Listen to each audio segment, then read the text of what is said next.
Megastar Chiranjeevi Anil Ravipudi combination లో వస్తున్న మనశంకర వరప్రసాద్ గారు సినిమా 2026 సంక్రాంతికి రిలీజ్ అవుతున్న విషయము తెలిసిందే.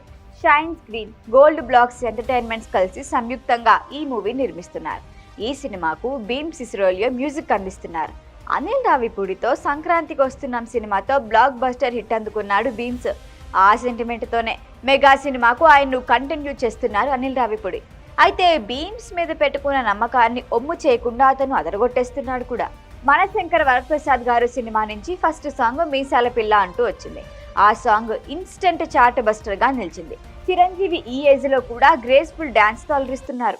అయితే ఈ సాంగ్ సినిమాలోని సూపర్ హిట్ మెలోడీగా ఉండబోతుందట. అయితే మెగా ఫ్యాన్స్ కోసం భీమ్ సినిమాలో ఒక మెగా మాస్ బీట్ రెడీ చేశాడట. చిరంజీవి సినిమాలో ఒక మాస్ బీట్ సాంగ్ ఉండాల్సిందే. అదే ఫుడ్ ట్యాపింగ్ ఫ్యాన్స్ ని ఖుషీగా చేస్తూ ఉంటుంది. భీమ్స్ ఈ సాంగ్ కోసం చాలా కష్టపడ్డాడని తెలుస్తోంది.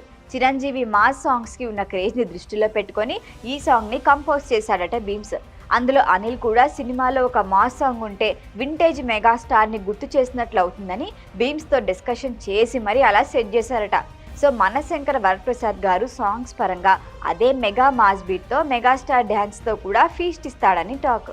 నయనతార హీరోయిన్ గా నటిస్తున్న మనశంకర వరప్రసాద్ గారు cinema Anil Ravipudi mark comedy entertainer గా ఉంటూనే మెగా ఫ్యాన్స్ కి కావాల్సిన అంశాలన్నీ పెడుతుందనట. సంక్రాంతికి అనిల్ సినిమా పక్కా సూపర్ హిట్, కానీ ఈసారి చిరుతో చేస్తున్న ఈ అటెంప్ట్ డబుల్ ఇంపాక్ట్ చూపిస్తుందని అంటున్నారు. ఈ సినిమా అవుట్పుట్ మీద కూడా చిరంజీవి సూపర్ హ్యాపీగా ఉన్నారని తెలుస్తోంది. మరి సంక్రాంతికి ఈ సినిమా ఏ రేంజ్ లో మెగా ఫీస్ట్ అందిస్తుంది అన్నది చూడాలి. ఈ వీడియో కనుక మీకు నచ్చినట్టయితే లైక్ చేయండి, షేర్ చేయండి, సబ్స్క్రైబ్ చేయండి. అలాగే పక్కనే ఉన్న బెల్ ఐకాన్ని క్లిక్ చేయండి.